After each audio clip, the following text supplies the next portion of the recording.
Hello everyone, আমার আরো একটি নতুন ব্লগে সবাইকে ওয়েলকাম। বলো তো কে গো তুমি? কে গো কে গো তুমি? শিবাংশী। আজ বুধবার, আজকে গ্রসার থেকে কিছু আনার ছিল অনলাইন। সচরাচর আমরা ব্লিঙ্কিট অথবা ফ্লিপকার্ট গ্রসার থেকে জিনিস আনি, তো আজকে ফ্লিপকার্ট গ্রসার থেকে এনেছি।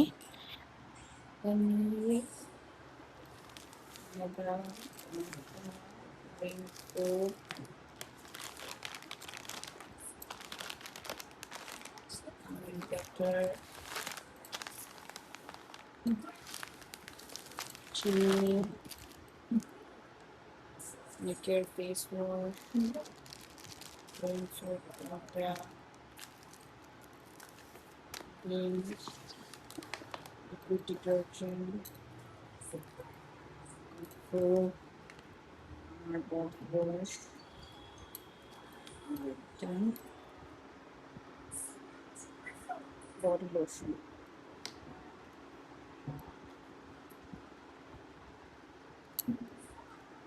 এই হলো গ্রসারি। প্লিক্সের এই অ্যাপেল সিডার ভিনেগারটা আমি আগেও খেতাম, 1 বছর বন্ধ রেখেছিলাম বিকজ অফ আমি প্রেগনেন্ট ছিলাম, তো এখন ভাবছি আবার স্টার্ট করব। এখানে 4টা ডিফারেন্ট ফ্লেভার্স আছে: অ্যাপেল, ওয়াটারমেলন, লেমন মশলা আর অরেঞ্জ। উইথ মাদার থাকায় এতে প্রাকৃতিক এনজাইমস আর উপকারী ব্যাকটেরিয়ারও উপাদান থাকে।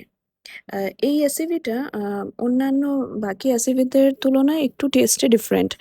এতে ফ্রুটি ফ্লেভার থাকে আর খেতেও এতটা যেমন অন্য অ্যাসিভিগুলো খেতে একটু হলেও বিটকুটে লাগে, কিন্তু এটা টোটালি ফ্রুটি ফ্লেভারের। অ্যান্ড মোর ওভার এটা ব্লোটিং কমাতে, হজমে সাহায্য করে, একটা হেলদি ডায়েট অ্যান্ড এক্সারসাইজের সাথে ওজন ম্যানেজমেন্ট করতেও সাহায্য করে। তাই আজ থেকে আমি এটা খাওয়া শুরু করছি। এটা খাওয়ার নিয়ম হলো ব্রেকফাস্টের আগে আর লাঞ্চের আগে 15 থেকে 20 মিনিট আগে খাওয়া। আমি লাঞ্চটাই প্রেফার করি, লাঞ্চের আগে খাই বিকজ অফ আমি খালি পেটে খেলে আমার একটু অ্যাসিডিটি প্রবলেম হয়। দিদন সাথে খেলে, আর তুমি এদিকে দেখো দিদন বিকালবেলা সাথে ঘুম খেলে, থেকে উঠে দিদনের দিদনের সাথে সাথেও খেলছে। খেলে। দিদনের সাথে খুব ভালো বন্ডিং হয়। চুড়িদার পোশাক, চুড়িদার চুড়িদার হয়েছে, বড় সড়ো ড্রেস কিনে ফেলি। এটা নেক্সট ডের ভিডিও, মানে থার্সডে। আমি যখন কাজ করতে থাকি, এটা মর্নিং এর টাইম, যখন কাজ করি তখন ওকে আমি মোবাইলে দেখতে থাকি। বাড়িতে মানে বেডরুমে একটা ক্যামেরা লাগানো আছে, তো আমি দেখতে থাকি ও উঠেছি কি না। ওরই মধ্যে আমি নিজের কাজ টাজগুলো সেরে ফেলি, স্নান করা, নিজের পার্সোনাল কিছু কাজ করা, যদি টিফিন বানানোর থাকে তা করা, এগুলো সব সেরে ফেলি। এই দেখেন আমি এখন স্নান টান সেরে ফেললাম। স্নান করে পুজো দিয়ে আমি একটু টিফিন করে ফেললাম। ওই আমার তো ফিউল আপনারা জানেনই, চা আর রুটি বানিয়েছিলাম, কেননা ও রুটি উঠে খেয়ে গেলে নিই। আর করতে পারা যায় না কিছুই। কেন কি মোস্ট অফ দ্য টাইম আমার ওর সাথে বসে থাকতে হয়, ও একা থাকতে চায় না। আমার মতো অনেক মাই হয়তো বেবি যখন ঘুমায় তখনই খাওয়ার সুযোগটুক পায়। অ্যাট দ্য সেম টাইম মোবাইলেও দেখতে থাকি, মানে ক্যামেরায় দেখতে থাকি যে ও উঠেছে কিনা। আমি চেষ্টা করি টিফিনটা স্কিপ না করতে, কেননা সারাদিন এনার্জি নিয়ে বেবির পিছনে থাকতে হলে নিজেকে কেয়ার করা বা নিজের খাওয়া দাওয়াটা মেনটেন করা, ঠিক করা খুবই প্রয়োজন। কেননা আমরা ঠিক থাকলেই আমরা আমাদের বেবিদেরও ঠিক করতে পারবো। টিফিন সেরে আমি বানাবো আমার বেবির খাওয়া বানিয়ে নিয়ে যাব আমাদের বেডরুমে। স্নান খাওয়া দাওয়া হয়ে গেলে আমি ডাইরেক্ট বেডরুমে চলে আসি, কেননা ও উঠে যায়। আর যদি যাই করে ক্রিম ক্রিম লাগানো থাকে তো আমি বেডরুমে ওর সাথে এসেই লাগাই, কেননা জানি ও বেশিক্ষণ ঘুমায় না, 15 থেকে 20 মিনিট। এরই মধ্যে আমার স্নান টান, টিফিন খাওয়া এগুলো সেরে ফেলতে হয়। আমি ফ্রেশ করে দিয়েছি, ফ্রেশ করে ড্রেস চেঞ্জ করে দিয়েছি। আর এটা হলো আমার শিবাংশীর লোশন। ওকে এই আটোগ্লাটা খুব স্যুট করে, ওকে আমি সিটাফেল সেবামেড এগুলিও লাগিয়ে দেখিয়েছিলাম, কিন্তু বেশি স্যুট করে এই আটোগ্লাটা। এর পাশাপাশি আমি আরো 2-3টে ক্রিম লাগাই ওকে। অন্য একটা ব্লগে আমি ওগুলো দেখাবো। আপাতত ওকে এখন আমি খাইয়ে নিই। Bye bye.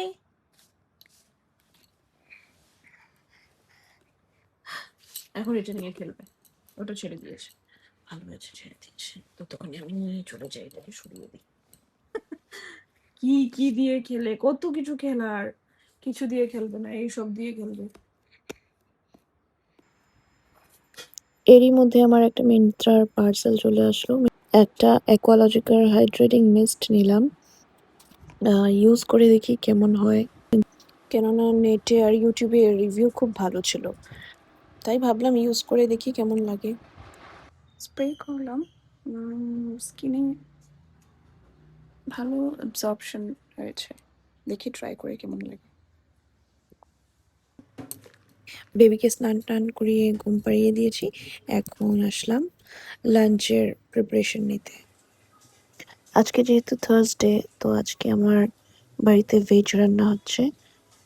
মা হওয়ার পর একটা জিনিস শিখেছি যে সব কিছু পারফেক্ট হওয়া জরুরি না। যেটুকু সময় পাওয়া যায় সেটুকুর মধ্যে ইম্পর্টেন্ট কাজগুলো গুছিয়ে নেওয়াই হলো ম্যানেজমেন্ট। আমাকে অনেকেই জিজ্ঞেস করে যে দিনটা কিভাবে ম্যানেজ করিস। সত্যি কথা বলতে প্রতিদিন একরকম যায় না, কোনো কোনো দিন সব কাজ ম্যানেজ হয়ে যায়, আর কিছু কিছু সময় অনেক কাজই ম্যানেজ হয়ে ওঠে না। আবার কোনো কোনো দিন বেবির সাথে পুরো দিনটাই কেটে যায় ওর সাথে খেলতে খেলতে। তবুও এই ছোট ছোট মুহূর্তগুলো ক্যামেরায় ধরে রাখতে আমার খুব ভালো লাগে।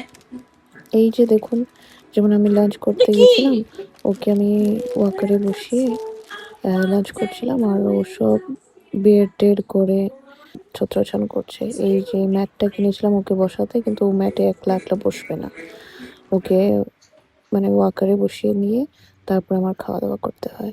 যদি আমি ওয়াকারে বসানোটা তো প্রেফার করি, বাট অ্যাট টাইমস আমি একা থাকলে আমার বসাতেই হয় ওকে। তাহলে চলো লাঞ্চ করতে করতে ব্লগটা এখানেই শেষ করি। আমার এই ভিডিওটা কেমন লাগলো নিশ্চয়ই জানাবেন। দেখা হচ্ছে আবার একটি ব্লগে। Take care and by.